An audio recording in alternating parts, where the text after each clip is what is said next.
রণক্ষেত্রে Lebanon আর ইরানের সাথে যখন যুদ্ধের হুঙ্কার দিচ্ছে ইসরায়েল, ঠিক তখনই ঘরের মাঠে এক ক্ষুদ্র বাহিনীর কাছেই নাজেহাল দশা নেতানিয়াহুর শহরের। কোনো হাইটেক ক্ষেপণাস্ত্র বা ড্রোন নয়, এবার ইসরায়েলি দম্ভ গুড়িয়ে দিতে হাজির হয়েছে হাজার হাজার মৌমাছির এক বিশাল বাহিনী। নেতিভত শহরে এখন যুদ্ধের সাইরেনের চেয়ে মৌমাছির গুঞ্জনই বেশি আতঙ্ক ছড়াচ্ছে। কেউ বলছেন প্রকৃতির প্রতিশোধ, আর কেউ বলছেন ইসরায়েলি দম্ভের মুখে এক বিশাল চপেটাঘাত।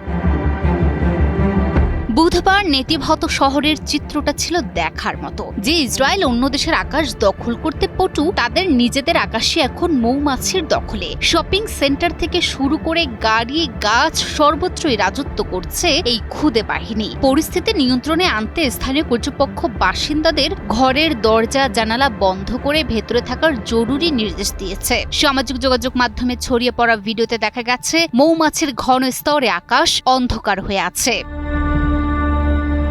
সবচেয়ে হাস্যকর এবং বিড়ম্বনার বিষয় ঘটেছে ইসরায়েলি সামরিক বাহিনী বা আইডিএফ এর সাথে। তাদের মান সম্মান এবার ধুলোয় মিশেছে এক ঝাঁক মৌমাছির কারণে। একটি অত্যাধুনিক সামরিক বিমানের ইঞ্জিনে ঢুকে পড়েছে এই মৌমাছিরা। অবস্থা এমন দাঁড়িয়েছে যে কোটি কোটি ডলারের যুদ্ধ বিমান এখন উড্ডয়ন ক্ষমতা হারিয়ে রানওয়েতে পড়ে আছে। কোটি কোটি ডলারের সামরিক প্রযুক্তি এখন স্রেফ কয়েক গ্রাম ওজনের মৌমাছির কাছে জিম্মি।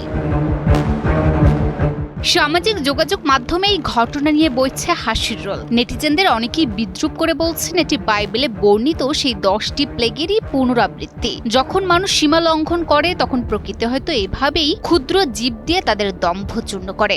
বিশেষজ্ঞরা গাছপালা কমে যাওয়া বা বৈশ্বিক উষ্ণায়নের তথ্য দিলেও সাধারণ মানুষের কাছে এটি ইসরায়েলের জন্য এক চরম বিড়ম্বনার নাম। যুদ্ধবিরতির আলোচনার টেবিলে ইসরায়েল যখন শর্তের পর শর্ত দিচ্ছে, ঠিক তখন বাড়ির আঙিনায় মৌমাছির কামড় সামলাতে হিমশিম খাচ্ছে তারা। ইসরায়েলিদের এই মানসিক চাপ আর বিড়ম্বনা বলে দিচ্ছে অত্যাধুনিক অস্ত্র দিয়ে মানুষ মারা সহজ হতে পারে, কিন্তু প্রকৃতির তাণ্ডবের সামনে দাঁড়ানোর ক্ষমতা কোনো পরাশক্তিরই নেই।